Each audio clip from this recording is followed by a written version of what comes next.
Very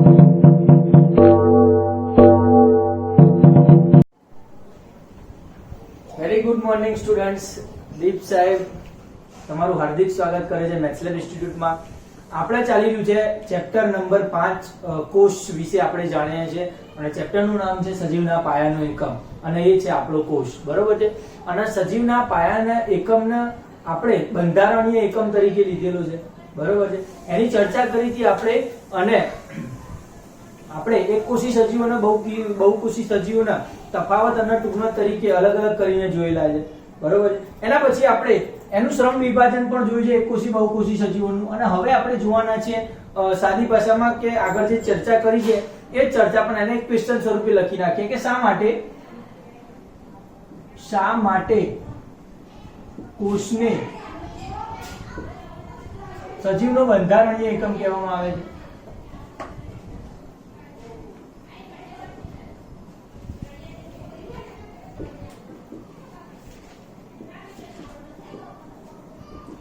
બરોબર છે. શા માટે કોષને સજીવનું બંધારણીય એકમ કહેવામાં આવે છે? તો આનો જે આન્સર છે એ તમારે બે ટોપિકમાં પૂરો કરવાનો. ટોપિક નંબર 1 છે. ટોપિક નંબર 1 લખવાનું છે એ તમારે એકકોષી સજીવ વિશે લખવાનું. બરોબર છે. અને ટોપિક નંબર 2 છે તમારે બહુકોષી સજીવ વિશે લખવાનું. ટોપિક નંબર 1 છે એકકોષી સજીવમાં એકકોષી સજીવ તરીકે. તો એકકોષી સજીવમાં એકકોષી સજીવમાં બરોબર છે માત્ર એક જ કોષ રહેલ હોય છે અને દરેક ક્રિયાઓ આ કોષ દ્વારા જ, એટલે મતલબ કે કોષની અંદર જે અંગિકા હતી આપણે ચર્ચા કરી હતી એની અંદર, બરાબર, એ કોષની અલગ અલગ અંગિકાઓ દ્વારા જ શું કરવામાં આવે છે? દરેક ક્રિયાઓ કરવામાં આવે છે. ક્લિયર વાત છે. એટલે એક કોષી સજીવમાં એક જ કોષ હોય છે, એની અંદર જે અંગિકાઓ છે એના દ્વારા જ દરેક ક્રિયાઓ ચાલુ થાય છે. મતલબ કે એક કોષી સજીવનો તો બંધારણીય એકમ થઈ ગયો કોષ. બરોબર છે. બીજું છે બહુકોષી સજીવ.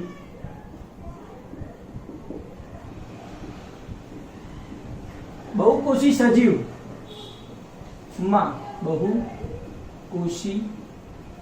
સજીવમાં શું થાય છે? ઘણા બધા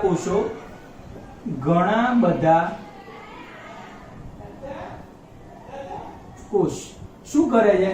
તો કે પેશી, અંગ અને તંત્રની રચના કરે છે. અંગના જે તંત્રો હોય બધા એ તંત્રની રચના કરી અને દરેક ક્રિયાઓ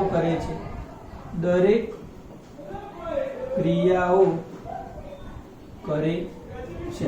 પરંતુ બહુકોષી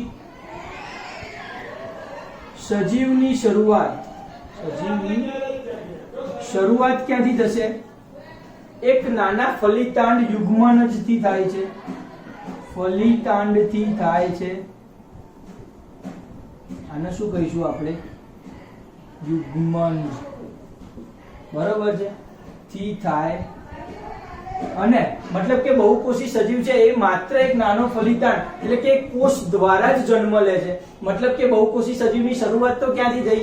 કોષ દ્વારા. પછી એના આકાર અને કદમાં જરૂરિયાત પ્રમાણે ફેરફાર થયા, જે આપણે શ્રમમાં જોયું હતું.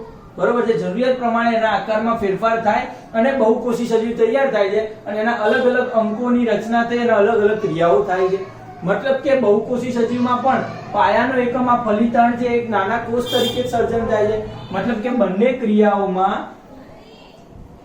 બંને સજીવોમાં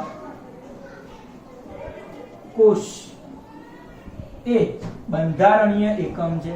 બંધારણીય એકમ છે.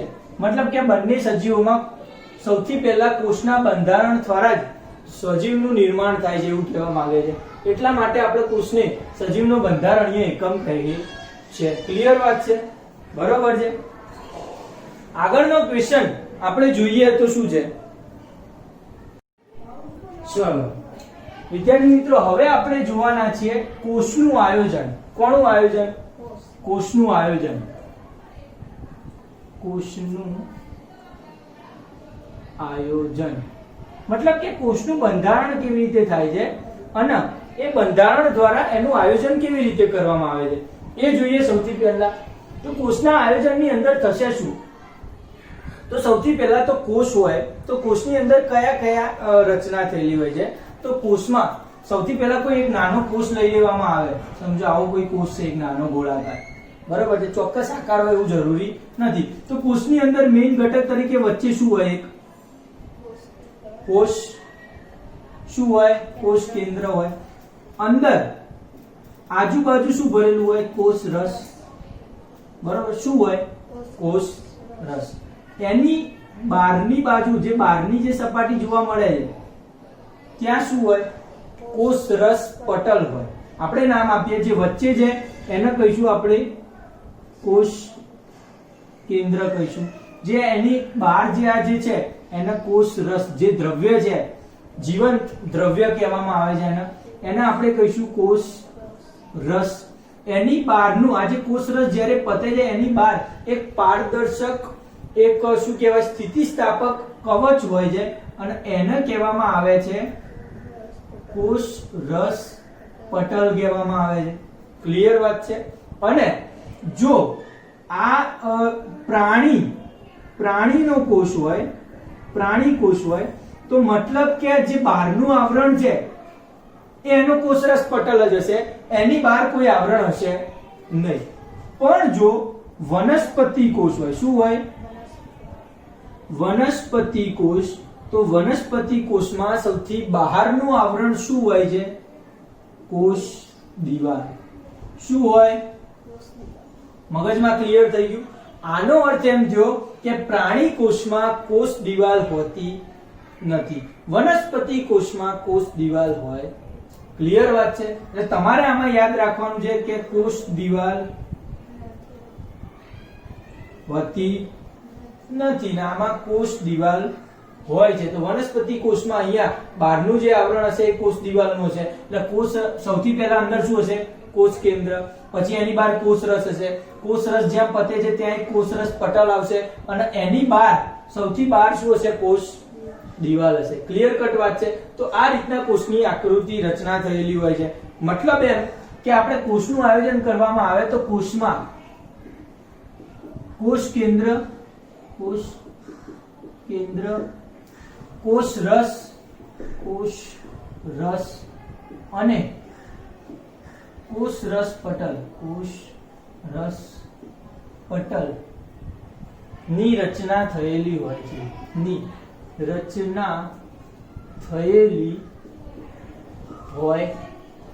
છે. બરોબર વાત છે? હવે આની અંદર કોષ રસ છે, કોષ રસ છે એ જીવંત દ્રવ્ય છે. કોષ રસ. તે કોષ રસની અંદર શું હોય? તો કે વિવિધ અંગિકાઓ હોય. નામ લખીએ આપણે. કોષ રસમાં વિવિધ દ્રવ્યો અંગિકા સ્વરૂપે આવેલા હોય છે. અમુક પ્રોટીન્સ, લિપિડ, ચરબી વગેરે જેવા દ્રવ્યોના બનેલી અંગિકાઓ હોય છે. બરોબર છે? તો અંગિકામાં કોનો કોનો સમાવેશ થાય? તો કોષની અંગિકા. તો કઈ કઈ અંગિકા હશે?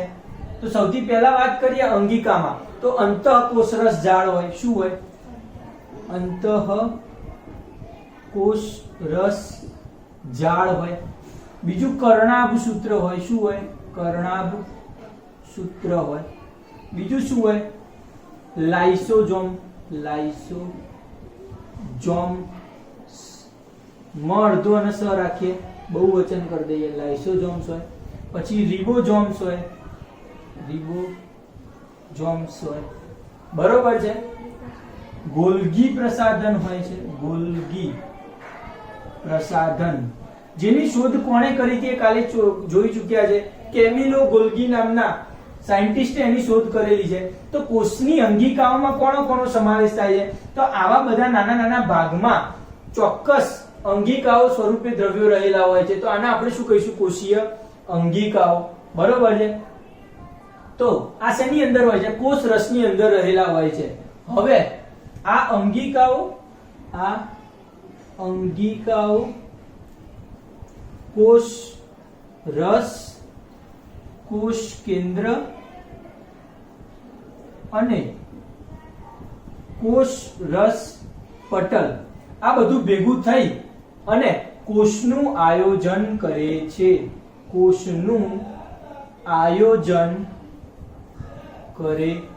ક્લિયર વાત થઈ ગઈ? મગજમાં બેસી ગયું એકદમ વાત. બરોબર છે.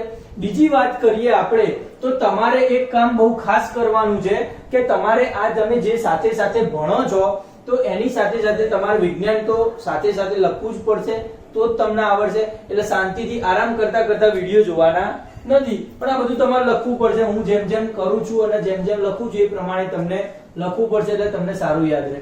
તો આ થઈ ગયું આપણું કોષનું આયોજન. આગળનો ક્વેશ્ચન જોઈએ અને એ ક્વેશ્ચન છે કોષ રસ પટલ શું છે? તો આને એક વાર સ્ક્રીનશોટ લઈને આગળ જઈએ આપણે.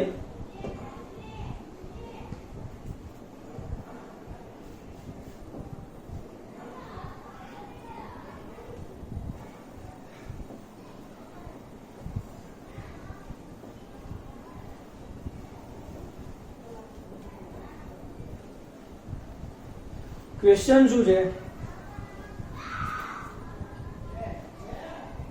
કોષ રસ પટલ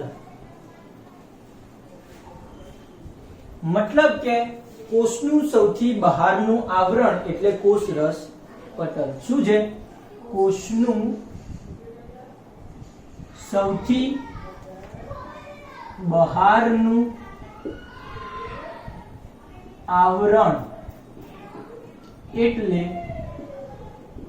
કોષ રસ પટલ. પડે? પછી શું છે? તો પ્રાણી કોષની અંદર કોષ દિવાલ હોતી નથી. મતલબ કે પ્રાણી કોષમાં સૌથી બહાર કોષ રસ પટલ આવેલું હોય છે. પ્રાણી કોષમાં સૌથી બહાર કોષ રસ પટલ આવેલ હોય છે. બરોબર છે. અને વનસ્પતિ કોષમાં કોષ દિવાલની અંદરનું આવરણ શું હોય છે? સૌથી બહાર કોષ દિવાલ હોય તો કોષ દિવાલની અંદરનું આવરણ શું હોય છે? કોષ રસ પટલ હોય છે. ક્લિયર વાત થઈ? તો આ થઈ ગઈ કોષ રસ પટલની રચના. મતલબ કે આવી કોષ રસ પટલ તમને જોવા મળે છે. હવે આપણે શું જોઈશું? કોષ રસ પટલની લાક્ષણિકતા. મતલબ કે શું લાક્ષણિકતા? મતલબ કે કેવી હોય કોષ રસ પટલ, કેવું હોય છે એવું સમજી લઈએ. તો કોષ રસ પટલની અંદર શું હશે? તો સૌથી પહેલા તો કોષ રસ પટલ છે એકદમ નાજુક છે. શું છે? નાજુક, પાતળી, સ્થિતિસ્થાપક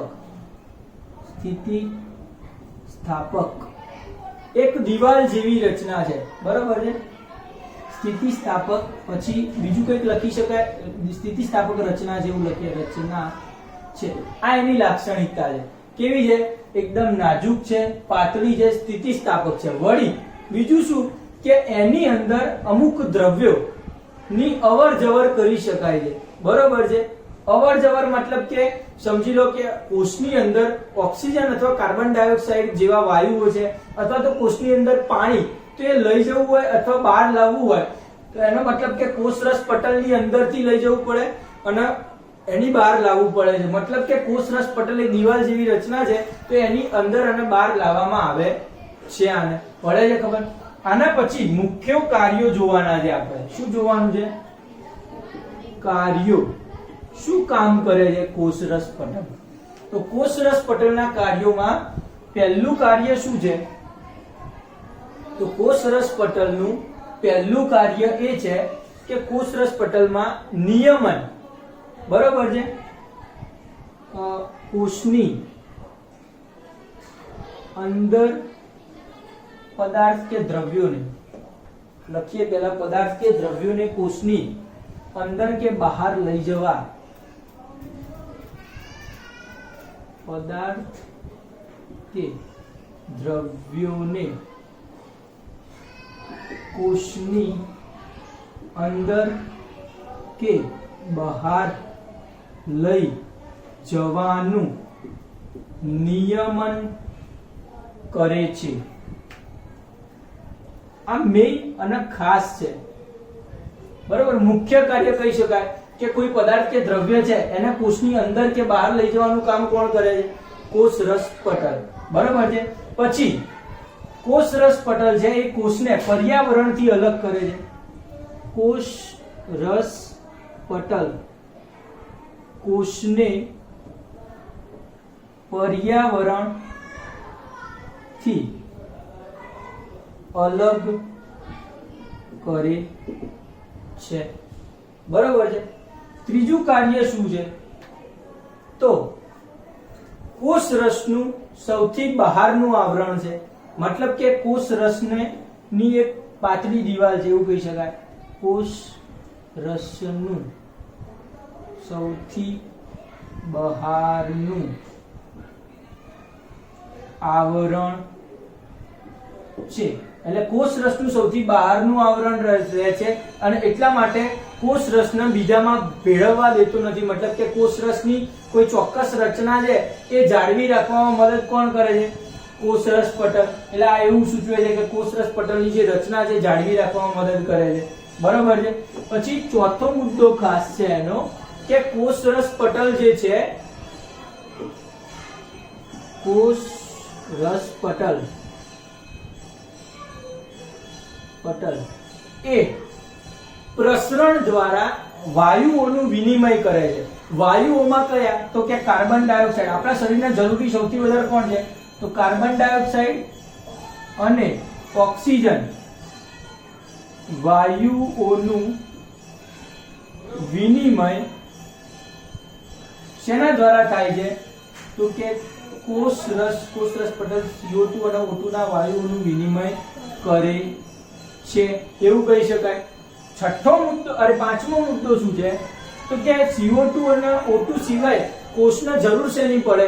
તો કે પાણીની. અહીંયા આપણે એવું કરી શકીએ કે પ્રસરણ દ્વારા વાયુઓનું વિનિમય કરે છે. બહુ સારો શબ્દ છે. ચલો, શેના દ્વારા? પ્રસરણ દ્વારા વાયુઓનું વિનિમય કરે છે. અને પાંચમો મુદ્દો છે કોષરસ પટલમાં પાણીનું આસુતિ વડે વિનિમય અથવા તો અવર જવર થાય છે. આસુતિ શબ્દ તમારા માટે અત્યારે નવો છે અને આશ્રુતિ શબ્દ એવું કંઈક લખી શકાય, બરોબર છે. અને એક શબ્દ છે પ્રસરણ. બે શબ્દો છે તમારા, બરોબર છે. તો આ બે શબ્દો નવા છે. તો આ લેક્ચરમાં મતલબ કે હવે પછી જે ભણવાના છે તે આ બે વસ્તુ વિશે ભણવાના છે કે પ્રસરણ શું છે અને આશ્રુતિ શું છે, બરોબર છે. કે જે કોષના વિનિમયમાં બહુ મહત્વનો ભાગ ભજવે છે. તો સૌથી પહેલા તો કોષરસ પટલ, તો એના વિશે તમને જાણવાનું છે કે સૌથી બહારનું આવરણ છે. પ્રાણી કોષ હોય તો સૌથી બહાર હોય અને વનસ્પતિ હોય તો કોષ દિવાલની થોડુંક અંદર હોય કોષરસ પટલ. લાક્ષણિકતા કેવી છે? સ્થિતિસ્થાપક છે, નાજુક છે, પાતળી છે, બરોબર છે. પ્રસરણ ક્રિયામાં મદદ કરે એવી છે, બરોબર છે. કાર્ય શું છે એનું? તો એનું પહેલું કાર્ય ખાસ એ લખવાનું છે તો કે પદાર્થ કે દ્રવ્યને કોષની અંદર અને બહાર લઈ જવાનું નિયમન જે છે એ નિયમન આ કરે છે. આના દ્વારા કોષરસ પટલ દ્વારા અંદર કે બહાર વસ્તુની અવર જવર થાય છે. મતલબ કે એને શું કહેવાય? ગેટ કહેવાય. ગેટવે ઓફ ઇન્ડિયા છે. પડે ખબર? કોષરસ પટલ. યસ. કોષરસ પટલ. બીજો મુદ્દો શું છે? પર્યાવરણથી એક અલગ કરે છે. શું કરે છે? પર્યાવરણથી અલગ કરે છે. બરોબર છે, બરોબર છે. પછી કોષરસને એક આવરણ પૂરું પાડે છે. એટલે કોષરસનું સૌથી બહારનું આવરણ છે, એને સારી ભાષામાં લખીએ તો કે કોષરસને આવરણ પૂરું પાડે છે, એવું લખી શકાય. તો સારું શબ્દ બને કોષરસને આવરણ પૂરું પાડે છે. બરોબર છે. એ તો કોષરસ પટલ છે, કોષના પર્યાવરણથી અલગ કર્યું, મતલબ કે આ બહારનું પર્યાવરણ અલગ છે અને એના કોષથી અલગ પાડવાની કામ કરે છે. બીજું તો કે કોષરસ જે છે અંદરનો, એની બહાર એક આવરણ પૂરું પાડે છે, એટલે કે એને રક્ષા કરે છે કોષરસની. બરોબર છે. બીજું શું છે? તો કે કોષરસ પટલ જો વાયુઓ હોય તો પ્રસરણ દ્વારા વિનિમય થશે. વાયુ હોય તો પ્રસરણ દ્વારા વિનિમય થશે, અને પાણી છે તો આશ્રુતિ દ્વારા વિનિમય થશે. આવડશે? યાદ આવશે? 5 મુદ્દા છે, 5 મુદ્દા, અને કોષરસ પટલની 2 કે 3 માર્ક્સમાં વ્યાખ્યા પૂછાય તો તમને ખાસ આવડવી જોઈએ. બરોબર છે. હવે આપણે જોવાનું છે હવે પ્રસરણની ક્રિયા. તો આપણે આને ભૂસી નાખીએ અને પ્રસરણની ક્રિયા જોઈએ. પ્રસરણ શું છે?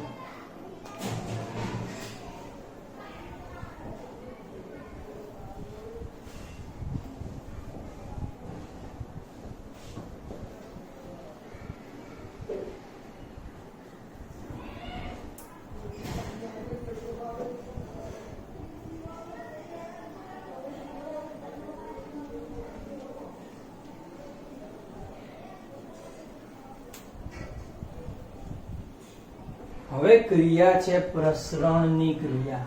શની ક્રિયા? પ્રસરણ. પ્રસરણ શીખવું હોય તો સાદી ભાષામાં એક વસ્તુ તમે શીખી શકો અને જેનાથી તમને બહુ સાધારણ રીતે સમજ પડે. સમજો કે કોઈ બીકર છે, બે શું છે? બીકર લઈ લો, ધારો કે કોઈ પ્રસરણ માટે. આવું બીજું બીકર અહીંયા છે. બરોબર, 2 બીકર પડ્યા છે. અહીંયા એક પાઇપલાઇન જોડી દીધી છે. શું છે? ચલો આવી રીતે એકબીજામાં કનેક્ટેડ છે. બરોબર. અને હવે આની અંદર ધારો કે હું પાણી ભરી દઉં. હા, તમને એવું લાગે લોહી ભર્યું છે પણ પાણી જ છે એવું સમજજો. બરોબર છે? યસ.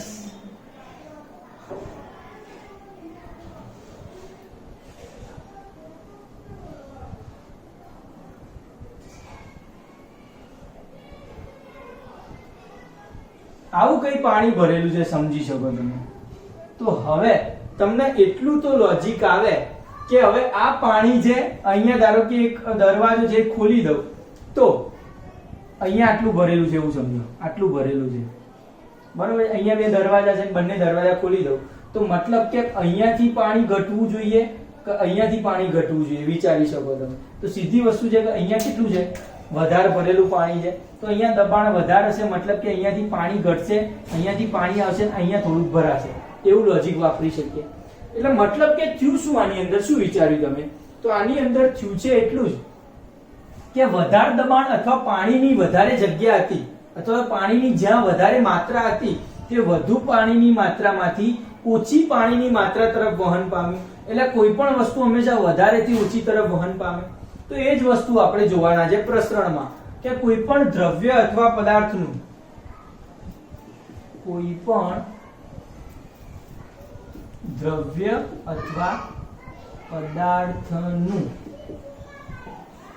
વધુ સંકેન્દ્રણ તરફથી ઓછા સંકેન્દ્રણ તરફ જવાની ઘટનાને પ્રસરણ કહે. સાદી ભાષામાં અહીંયા પાણી વધારે સંકેન્દ્રણ, મતલબ કે અહીંયા વધારે કેન્દ્રિત થયેલું હતું પાણી, એટલે વધારે હતું ત્યાંથી ઓછી તરફ જવાનું છે પાણી, તો વધારથી ઓછી તરફ સંકેન્દ્રણ થવાની જે ઘટના છે એને આપણે શું કહીએ છીએ સાદી ભાષામાં? પ્રસરણ કહીએ છીએ. બરોબર. હવે આ પ્રસરણનો આપણા શરીરમાં કેવી રીતે ઉપયોગ થાય છે એ જોઈએ. તો તમને યાદ આવશે હમણાં આગળનું કોષરસ પટલમાં કે પ્રસરણની ક્રિયામાં કોણ ભાગ ભજવતું હતું? તો કે વાયુઓ ભાગ ભજવતા હતા. તો વાયુઓમાં કોણ કોણ આવ્યું સમજો. સૌથી પહેલા લઈ લઈએ આપણે કાર્બન ડાયોક્સાઇડ અને ઓક્સિજન વાયુઓ પ્રસરણની ક્રિયામાં ભાગ લે છે. પ્રસરણની ક્રિયામાં કોષમાં અવર જવર કરે છે, ભાગ લે છે એવું કહી શકાય. બરોબર છે. મતલબ એમ કે સૌથી પહેલા વાત કરીએ આપણે CO2 ની. કોની વાત કરીએ આપણે? CO2 ની વાત કરીએ. ચલો આપણે ચર્ચા હતી કાર્બન ડાયોક્સાઇડ અને ઓક્સિજન વાયુ પ્રસરણની ક્રિયામાં ભાગ લે છે અને એની અંદર આપણે વાત કરીએ કાર્બન ડાયોક્સાઇડ વાયુની. તો આ જે કાર્બન ડાયોક્સાઇડ વાયુ જે છે એ પ્રસરણની ક્રિયા કેવી રીતે કરે છે? તો આપણી અંદર જે કોષ છે, આપણા કોષમાં શ્વસનની ક્રિયા દરમિયાન શું થાય છે? શ્વસનની ક્રિયા દરમિયાન ઉત્સર્ગ દ્રવ્ય તરીકે શ્વસનના ઉત્સર્ગ દ્રવ્ય તરીકે કાર્બન ડાયોક્સાઇડ વાયુ છૂટો પડે છે. CO2 વાયુ છૂટો પડે છે. મતલબ કે આપણે માત્ર એવું સમજીએ છીએ કે આપણે શ્વસનમાં કાર્બન ડાયોક્સાઇડ ઓક્સિજન વાયુ લઈએ છીએ, કાર્બન ડાયોક્સાઇડ વાયુ દૂર કરીએ છીએ. તો મતલબ કે તમે ઓક્સિજન લીધો તો એ ફેફસામાં જાય છે પછી પાછું આવી જાય એવું તમે સમજી રહ્યા હોય. પણ વાસ્તવમાં શું થાય છે? તો આપણા ફેફસાને કઈ ઓક્સિજન કે કાર્બન ડાયોક્સાઇડની જરૂર હોતી નથી. આપણા શરીરમાં ધારો કે મારા આંગળીના ટેરવાથી માંડી અને પગના અંગૂઠાના ટેરવા સુધી દરેક જ્યાં જ્યાં કોષ રહેલા છે, સમજી લો કે મારા પગના અંગૂઠાનો જે કોષ છે તો એને પણ કાર્બન ડાયોક્સાઇડ અને ઓક્સિજન વાયુની જરૂર પડે છે. હવે જ્યારે એને ઓક્સિજન અને કાર્બન ડાયોક્સાઇડ વાયુ મતલબ કે મારા અંગૂઠામાં કાર્બન ડાયોક્સાઇડ વાયુ છૂટે છે, બરોબર, કારણ કે એની અંદર પણ કોષ છે અને કોષની અંદર શ્વસનની પ્રક્રિયા થાય. હજારો કોષ રહેલા છે શરીરમાં અને દરેક કોષમાં શ્વસનની પ્રક્રિયા થાય છે. મતલબ કે દરેક કોષમાં ઓક્સિજન જાય છે અને ત્યાંથી ઉત્સર્ગ દ્રવ્ય તરીકે મતલબ કે અંદર ક્રિયા થાય છે અને કાર્બન ડાયોક્સાઇડ વાયુ છૂટો પડે છે. બરોબર છે. તો જે આ કાર્બન ડાયોક્સાઇડ વાયુ છૂટો પડે છે એનું આ CO2 વાયુનું કોષમાં શું થાય છે? સંકેન્દ્રણ થાય છે. આ શબ્દ આવ્યો જુઓ, સંકેન્દ્રણ. બરોબર છે. સંકેન્દ્રણ મતલબ કે કાર્બન ડાયોક્સાઇડ વાયુ અમુક ચોક્કસ લિમિટ સુધી કોષમાં એકઠો થાય છે એવું કહી શકાય, ભેગો થાય છે. પછી જ્યારે કાર્બન ડાયોક્સાઇડનું સંકેન્દ્રણ વધી જાય, વધારે ભેગો થઈ જાય અને એની કોષની સાપેક્ષે એની બહાર, કોષની બહાર જ્યારે ઓછું હોય કાર્બન ડાયોક્સાઇડ તો ત્યારે શું થાય છે? તો CO2 વાયુનું કોષરસ પટલ દ્વારા કોષની બહાર પ્રસરણ થાય છે. મતલબ કે CO2 વાયુ વધારે થઈ ગયો એટલે એને કોષરસ પટલ દ્વારા ત્યાં મોકલી દીધો કોષની બહાર. આ જ રીતે હવે કોષને ઓક્સિજનની પણ જરૂર પડે. તો જ્યારે કોષને ઓક્સિજનની જરૂર પડે મતલબ કે ત્યાં ઓક્સિજનનું સંકેન્દ્રણ ઘટશે. કોષને O2 ની જરૂર પડે ત્યારે O2 નું સંકેન્દ્રણ ઘટે છે એવું કહેવાય. શું થવાનું છે? O2 નું સંકેન્દ્રણ કેવું થશે? ઘટે છે. મતલબ કે હવે બહારથી ક્યાં આવશે? કોષરસ પટલ દ્વારા O2 ક્યાં આવશે? કોષમાં. બરોબર છે. એટલે કે O2 વાયુ કોષરસ પટલ દ્વારા કોષની અંદર આવે છે. કોષની અંદર આવે અથવા તો અંદર પ્રસરણ પામે છે. આ ઘટનાને આપણે પ્રસરણ કહીએ છીએ. લખતા ના આવડે, એકદમ સિમ્પલ બાબત હતી. બરોબર છે. પ્રસરણ પછી આપણે બહુ જ ભયાનક ઘટના જોવાના છે અને એનું નામ છે સાંદ્રતાના આધારે દ્રાવણ. બરોબર છે. આને પૂછી નાખીએ સૌથી પહેલા બહુ અઘરી વસ્તુ સમજવા જઈ રહ્યા છે, હવે ધ્યાન રાખજો.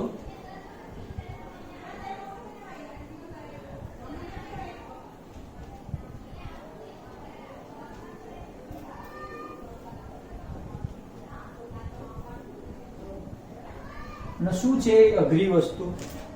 તો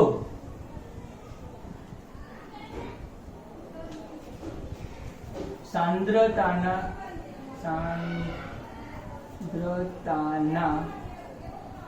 આધારે દ્રાવણના પ્રકાર. મગજમાં ફિટ કર દો. સાંદ્રતાના આધારે દ્રાવણના 3 પ્રકાર પડે. કેવા? 3 પ્રકાર પડે.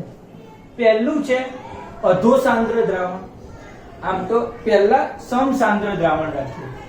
પહેલું શું લઈએ? સમસાંદ્ર દ્રાવણ. શું લઈશું? સમસાંદ્ર દ્રાવણ. બરાબર છે. સમસાંદ્ર દ્રાવણને સૌથી પહેલા લઈ લેવામાં આવે તો એની અંદર શું લખશું? તો જે દ્રાવણની સાંદ્રતા બીજા દ્રાવણની સાંદ્રતાના જેટલી જ હોય અથવા તો સરખી હોય. બરાબર છે. જે દ્રાવણની સાંદ્રતા બીજા દ્રાવણની સાંદ્રતાની સરખામણીએ સરખી હોય.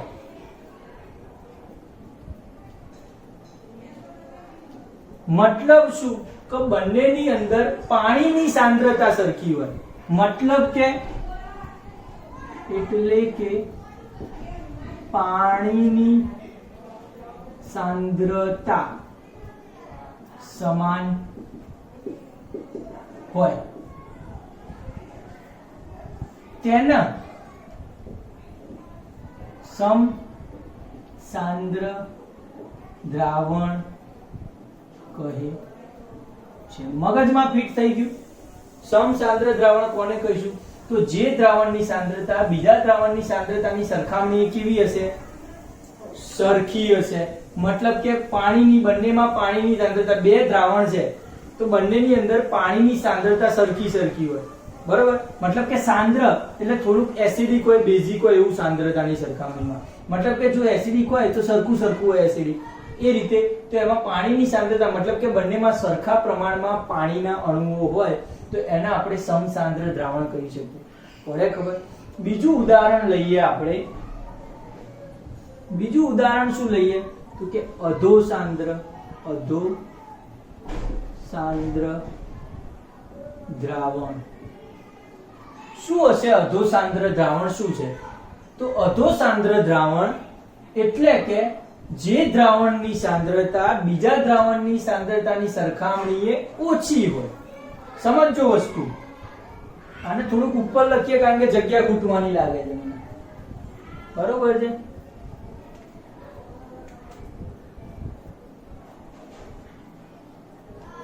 અધોસાંદ્ર દ્રાવણ મતલબ કે જે દ્રાવણની સાંદ્રતા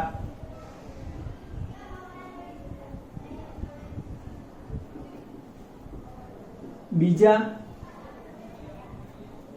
દ્રાવણની સાંદ્રતાની સરખામણી એ ઓછી હોય. આનો મતલબ શું? સમજો. ધારો કે બે બીકર લઈ લઉં ફરીથી વિચારવા માટે છે. બરોબર છે. આની અંદર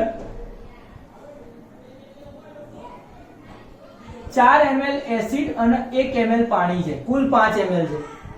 4 ml એસિડ અને 1 ml પાણી છે. આ એસિડ છે, આ વોટર છે. ક્લિયર? બીજું એક બીકર લઉં છું. એની અંદર 4 ml પાણી અને 1 ml એસિડ છે. 4 ml પાણી અને 1 ml એસિડ છે. મતલબ કે આની અંદર એસિડ વધારે છે, આની અંદર એસિડ ઓછું છે. મતલબ કે જેમાં એસિડ વધારે છે, જેમાં એસિડ વધારે છે એને વધુ સાંદ્ર કહેવાય.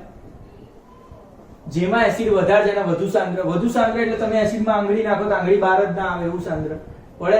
મતલબ કે આમાં એસિડ વધારે છે, પાણી ઓછું છે એટલે વધુ સાંદ્ર કહી શકાય પડે. આની અંદર પાણી વધારે છે અને એસિડ ઓછું છે મતલબ કે ઓછું સાંદ્ર કહી શકાય, ઓછું સાંદ્ર કહી શકાય પડે. મતલબ કે આપણે એ દ્રાવણની ચર્ચા કરી રહ્યા છે કે જે દ્રાવણની સાંદ્રતા બીજા દ્રાવણની સાંદ્રતાની સરખામણીએ ઓછી. સાંદ્રતા કેવી? મતલબ કે પાણીનું પ્રમાણ કેવું હશે? ના ખબર પડી તો એનો મતલબ એમ કે એટલે કે પાણીની માત્રા અથવા પાણીની સાંદ્રતા જોવામાં આવે, પાણીની સાંદ્રતા વધુ હોય તેને અધોસાંદ્ર દ્રાવણ કહે છે. આમાં ના ખબર પડી હોય તો બોલી જાય, પડશે. હવે આકૃતિમાં જોઈ લો, બીજું જે દ્રાવણ આવશે એનું નામ આવશે અધિસાંદ્ર. શું નામ આવશે? ત્રીજા નંબરનું દ્રાવણ છે અધિસાંદ્ર દ્રાવણ. બરોબર છે. શું છે? અધિસાંદ્ર દ્રાવણ. અધિસાંદ્ર દ્રાવણની અંદર શું છે? તો જે દ્રાવણની સાંદ્રતા બીજા દ્રાવણની સાંદ્રતાની સરખામણીમાં વધુ, એટલે સાંદ્રતા વધારે છે, સાંદ્રતા વધારે છે મતલબ કે પાણીની માત્રા કેવી હશે? ઓછી. નથી ખબર પડતી, પડે છે.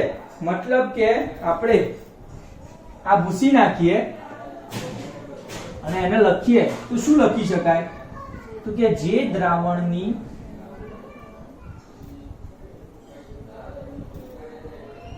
સાંદ્રતા બીજા દ્રાવણની સાંદ્રતાની સરખામણીએ વધુ હોય એટલે કે પાણીની માત્રા વધુ મતલબ કે પાણીની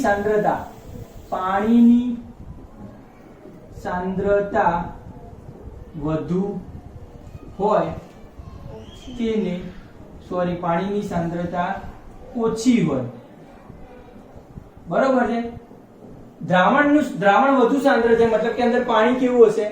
ઓછી હોય તો તેને અધિસાંદ્ર દ્રાવણ કહે છે. ક્લિયર વાત છે? બેસે મગજમાં? યસ. આના આઇસોટોપિક કહેવામાં આવે છે. શું કહેવામાં આવે છે? આઇસોટોપિક કહીએ આપણે એને. બરોબર છે. લખવું છે, લખી અને ઇંગ્લિશમાં નામ આઇસોટોનિક દ્રાવણ કહેવામાં આવે છે. બરોબર. એના સોલ્યુશન કહીએ આપણે ઇંગ્લિશમાં SOLUTION, સોલ્યુશન. આઇસોટોનિક સોલ્યુશન.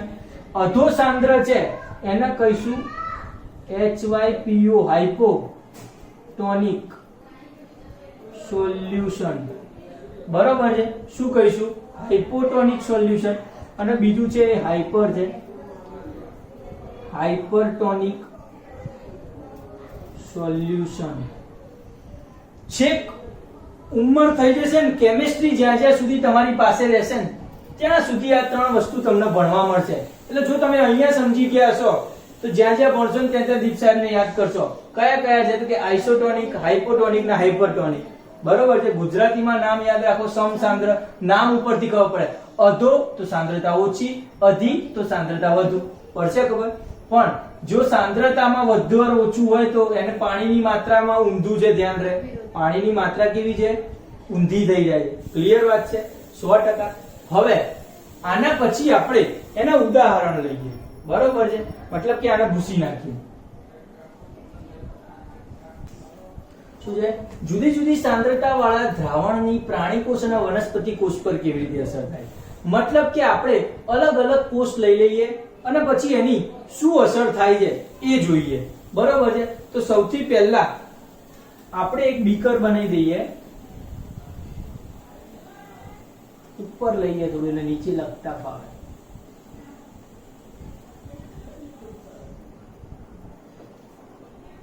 ત્રણ બીકર દોડ દઈએ.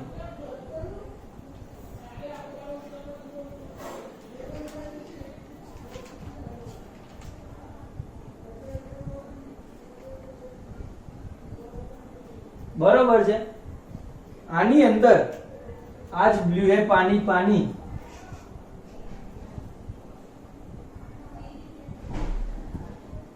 चलो भर्યું હોય એવું લાગે છે, પાણી ભર્યું હોય બરોબર છે. આની અંદર આપણે લખીએ કે કેવું પાણી છે, તો સૌથી પહેલું લઈ લઈએ સમસાંદ્ર દ્રાવણ લઈ લઈએ, ફાવશે. પછી બીજું પાણી શું લઈશું? અધોસાંદ્ર દ્રાવણ, અધોસાંદ્ર દ્રાવણ. ત્રીજું શું લઈશું? અધિસાંદ્ર દ્રાવણ. શું થશે? અધિસાંદ્ર દ્રાવણ. બરોબર છે. હવે આપણે કોષ નાખશું અંદર. શું નાખશું? मतलब કે રુધિર કોષ નાખીએ આપણે. શું નાખીએ સાદી ભાષામાં? રુધિર કોષ. રુધિર હતું એટલે લાલ અક્ષરમાં લખ્યું, મસ્ત લાગે નહીં? હવે રુધિર કોષ, કોષે લાલ કલરનો હશે તો આપણે લાલ જ રંગ નાખીએ. ચલો, સમસાંદ્રની અંદર મેં કોષ નાખું 3. સમજી લો આવા કોષ છે. मतलब કે આવું કંઈક સરખું દોરીએ આપણે, મજા આવે એવું. એક જ કોષ રચીએ મોટો, કે જેથી તમે આને સારી રીતે જોઈ શકો. અને એક કોષ છે આવું. બરોબર છે? દેખાય બધાને? દેખાવું જોઈએ. ચલો, આવો એક કોષ અંદર નાખ્યો, રુધિર કોષ. શેમાં નાખ્યો છે? સમસાંદ્ર દ્રાવણની અંદર. તો સમસાંદ્ર દ્રાવણ લીધું છે મેં. આ કેવું દ્રાવણ લીધું છે? સમસાંદ્ર. સમસાંદ્ર એટલે કેવું? તો કે રુધિરના કોષની અંદર જેટલા પાણીના અણુ હશે, મતલબ કે જેટલી પાણીની સાંદ્રતા હશે એટલી જ પાણીની સાંદ્રતા આ જ બહારના દ્રાવણમાં હશે. બરોબર છે? મતલબ એવું થશે કે આની અંદર જે પાણીના કોષ રહેલા હશે, આની અંદર જે પાણીના આવા 2 કોષ રહેલા હોય, બરોબર છે, તો એ પાણીના કોષ બહાર પણ એટલી જ માત્રામાં રહેલા હોય. મતલબ કે એની ક્યાંય અવર જવર થશે નહીં અને કોષનું કદ સમાન જળવાઈ રહેશે. બરોબર છે? મતલબ કે આ દ્રાવણમાં પાણીની સાંદ્રતા બંને બાજુ કોષની અંદર અને બહાર સમાન હશે. સમાન સાંદ્રતા કેવી હશે? અંદર અને બહાર સમાન. કારણ કે આપણે કેવું લીધું છે? સમસાંદ્ર દ્રાવણ લીધું છે. અને જેથી કોષના કદમાં કોઈ ફેરફાર થશે નહીં. આવડશે? કોષના કદમાં કોઈ પણ ફેરફાર થવાનો નથી. હવે લઈ લો અધોસાંદ્ર દ્રાવણ. આની અંદર શું હશે? તો મતલબ કે સેમ ટુ સેમ આની અંદર જો આપણે કોષ લઈ લેવામાં આવે, મતલબ કે અહીંયા જુઓ, આપણે એક સરસ મજાનું પહેલા તો વિચાર લઈએ કે એક ચોક્કસ આકાર રાખીએ કે કોષનો આકાર આટલો છે, આટલો આકાર છે રુધિર કોષનો. બરોબર? એટલે નાનો થાય છે, મોટો થાય છે, આપણને ખબર રહેવી જોઈએ. મતલબ કે આ એટલો જ આકાર છે. બરોબર છે? એટલે કોષના આકારમાં કોઈ ફેરફાર થયો નહીં, કદમાં. બરોબર છે? હવે લઈએ આપણે કોષ. આ કોષ લીધો અને એને જેવો અધોસાંદ્ર દ્રાવણમાં નાખું છું તો થોડી વાર પછી શું જોવા મળશે? કોષનું કદ કેવું થઈ જશે? વધી જશે. કેમ વધે છે? તો કે અધોસાંદ્ર દ્રાવણની વ્યાખ્યા શું હતી? યાદ કરો એકવાર. હવે અધોસાંદ્ર દ્રાવણ એટલે કેવું દ્રાવણ લીધું છે? એવું દ્રાવણ છે કે જેની સાંદ્રતા કેવી છે? ઓછી છે. સાંદ્રતા કેવી છે? સાંદ્રતા આ દ્રાવણની ઓછી છે. મતલબ કે આની અંદર પાણીની માત્રા કેવી હશે? પાણી કેવું હશે? વધુ હશે. પાણી વધુ છે. કોષ આવ્યો તો આટલો જ, કોષ આવ્યો તો નાનો, પણ અહીંયા પાણીની વધુ માત્રા હતી એટલે પાણી હંમેશા પ્રસરણ આસુતિ દાબની ક્રિયા થશે અને એના કારણે વધુ માત્રા મતલબ કે વધુ પાણીથી ઓછા પાણી તરફ ગ્રહણ થશે, મતલબ કે વધુ પાણીથી ઓછા પાણી તરફ પ્રસરણ પામે અને એના કારણે આ જે બહાર હતું પાણી એ ગયું કોષમાં અને કોષ કેવો થઈ ગયો, ફૂલી ગયો એટલે કોષનું કદ કેવું થાય, મોટું થાય છે. એટલે આપણે શું લખીશું અહીંયા, ચલો અહીંયા આપણે લખીશું કે આ દ્રાવણમાં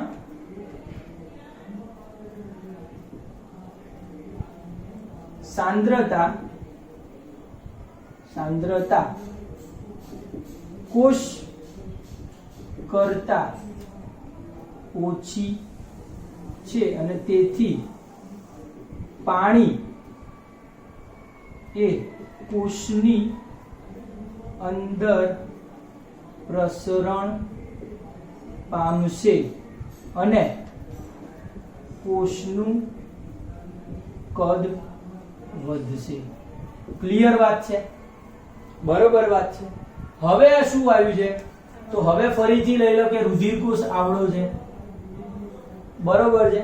આની અંદર શેમાં નાખ્યો, અધિસાંદ્ર દ્રાવણમાં નાખું છું. અધિસાંદ્ર છે મતલબ કે આ અધિસાંદ્ર દ્રાવણની સાંદ્રતા કેવી હશે, વધારે છે. સાંદ્રતા વધારે હોય તો એની અંદર પાણીની માત્રા કેટલું હોય, પાણી કેવું હશે, ઓછું હશે, બરોબર છે.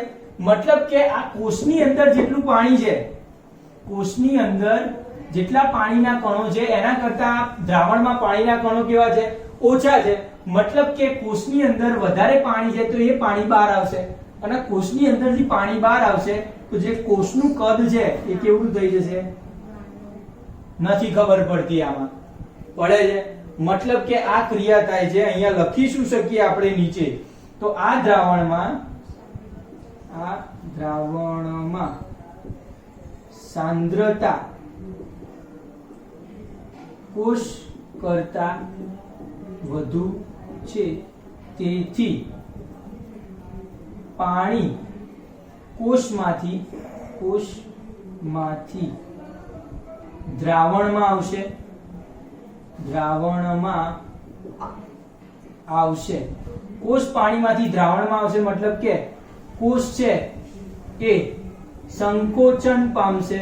શું થશે, સંકોચન પામશે અને એનું કદ છે એ ઘટશે. શું થશે, કદ ઘટશે. આવું કહી શકાય.